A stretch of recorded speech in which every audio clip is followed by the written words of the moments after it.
Ngayong araw nga pala isasairin na namin lahat na natitira pang sigapo din sa palaisdaan. At kahit walang nagtatanong, share ko lang. So yun na nga guys, for today's video ay napag-usapan nga pala namin ni Tito na siya na lang daw ang bibili lahat ng mga natitira ko pang alaga din sa palaisdaan at ililipat nga niya sa kanyang palaisdaan. Doon kasi sana sa pagbebentahan namin ay medyo mababa nga ang presyo. Tapos malayo pa ang pagdadalhan namin kaya kay Tito ko na lang din binenta. Ang tagal din kasi magtaas ng presyo kaya naiinip na ako maghintay. Doon nga pala sana sa pagbebentahan namin ay 500 lang ang kilo ng good size. Pero kay Tito nga ay ginawa na niyang 550. Pero kapag maganda nga ang presyo umaabot ng 750 ang kilo. Diba ang laki ng difference? Yun nga lang kapag ibabiyahe naman namin kailangan namin ng styrofoam, plastic, tapos oxygen. Tapos kailangan din namin syempre ng sasakyan. Sa pag-rent pala ng sasakyan at saka dun sa mga gagamitin ay parang ganun din naman ang kalalabasan. Kaya ayun, dito ko na nga lang sa kanila ibenta. Pero yun na nga kanina pa inapag-initan ni Norman yung aking drone. Kanina pa inakabato pag tinamaan talaga ari ay abaon kita sa putik, tinamo ka.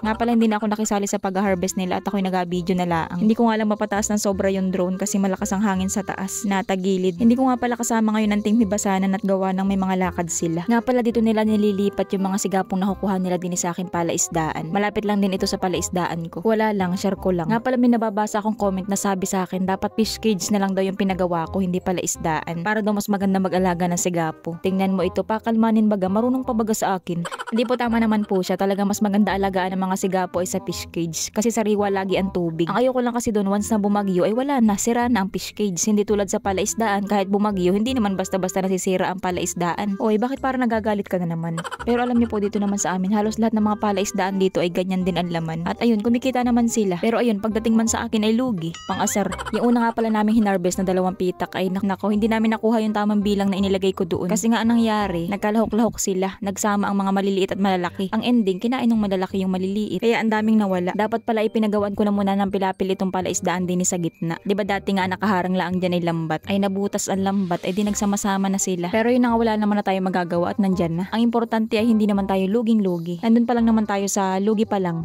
May napansin nga pala kung isang sigapo na may sugat ang buntot. Ayan, kinain din niya ng kapwa niya sigapo. Mga patay talaga mga sigapo ay ano, sila din talaga ang magkakainan lalo na kapag hindi mo sila babahugan lagi. Sa palaisdaan kasi kapag walang high tide hindi talaga namin sila pinapakain kasi hindi mapapalitan yung tubig. Lalansa ang tubig lalo lang silang mamamatay. At yun naman ang kaibahan sa fish cage kasi laging fresh ang tubig. Kaya maganda talaga ang buhay ng sigapo doon. Napala wala kami masyadong mahuling ibang isda pati sa hipon na kaunti at gawa ng kinakain kasi ng mga sigapo. Kaya wala kaming maluto na may papaulam man lang din sa mga nag-harvest. Kaya naman ay itong mga ayan, tama na siguro kayo sa mga kalantigas na lang na inihaw ano.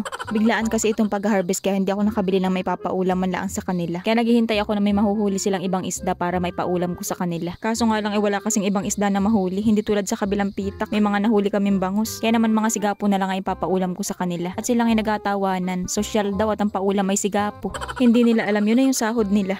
Ayoko kasing ipaulam itong isdang pulahan at may pagbibigyan nga ako. Kaya yung mga sigapo na lang ipapaulam ko. Ilugi na rin laang naman ay maigi rin yung makakatikim kami. Nga pala hindi na namin hinintay na mahibasan pa itong palaisdaan at nilambat na nga lang nila yung mga sigapo. Gawa na kapag hinintay pa namin itong mahibasan ay baka abutin na lang kami ng Pasko. Lako, uy, grabe naman yun.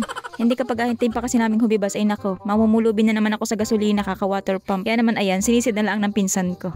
Pwede naman pala yung gayan ay. May butas daw kasi ng katang pero mga sigapo nga ang laman. Pala sa mga nagtatanong kung paano daw mag-alaga ng sigapo. Ayun, basta papakainin mo lang siya. Pero dapat sa kanila nga lagi ay fresh ang tubig. Kapag sa palaisdaan ka mag-aalaga ng ganyan, hindi naman kailangan maglagay ka ng PVC para may masilungan yung mga sigapo kasi lumulublog naman sila sa putik. Basta araw-araw dapat napapalitan ng tubig yung fish pond para hindi maglansa yung tubig. Tapos sa pagpapakain sa kanila, 2 to 3 times a day mas maganda. Pero mas maganda pa rin talaga ako. Lakauy. So yun na nga, bago pa kung saan mapunta ang usapan at nag-apiling na naman, muwi nga pala muna ako sa gilid at kumuha nitong paglulutuan. Mga apurado kasi at mga gutom na. Ito na nga pala lagi ang ginagamit namin kapag kami ay nagluluto sa tabing dagat. Napa-order nga pala ako ito dahil nga nung minsan na kami ay nag-vlog ni Johan sa tabing dagat. Bago kami makabuhay ng apoy ay inabot ata kami ng 3 hours. Mas una pang nag-init yung ulo namin kaysa doon sa inaluto namin. So yun na nga, habang abala lahat sa pagkain, ito naman si John Chris ay busy sa pag-iihaw ng sisi. Ang ganda naman ng hair niya, para siyang K-pop. Siya nga pala ay member ng EXO. Yung EXO na tigpipiso. Nakatuwa naman itong pag-harvest nila para nag-food trip lang. Kapag may nahuhuli silang ibang isda na hindi sigapo, inaihaw nila at saka mga sisi. So yun na nga, pagkatapos nga pala nilang kumain ay bumalik na ulit sila sa paglalambat. At ang member nga ng EXO ay hindi sumali, ayaw maputikan, sayang daw ang kagupuhan. Nga pala itong mga nag-harvest ay mga tito ko, pinsan, si Unitian at saka si Papa. Sila lang din lagi ang taga-harvest ng mga palaisdaan dito. Nga pala salamat sa lagi nag-aabang ng mga upload ko kahit na madalang lagi tayo makapag-upload ng vlog. At kahit na minsan ay paulit-ulit lang din yung ating mga content ay nanonood pa rin kayo. Salamat po. Yung mga ganito lang kasi talaga lagi ang pinagkakaabalhan ko sa buhay. Kaya yung mga ganito lang din talaga ang may content ko. Pero kapag hindi ako nangahunting ng mga ulam, ang pinagkakaabalhan ko ay nagdo-drawing, kumakanta o di kaya ay gumagala o di kaya naman minsan ay nanonood lang ng K-drama at kilig na kilig sa relasyon ng iba. Nga pala kahit na ako'y nalugi din sa aking mga alagang sigapo. Kapag nakikita ko na hinaharvest itong palaisdaan, nakakatuwa kasi nga ay dati nakikidalot-dot lang ako sa pag-harvest ng iba. Kunwari mag-vlog lang, makahingi lang ng pang-ulam.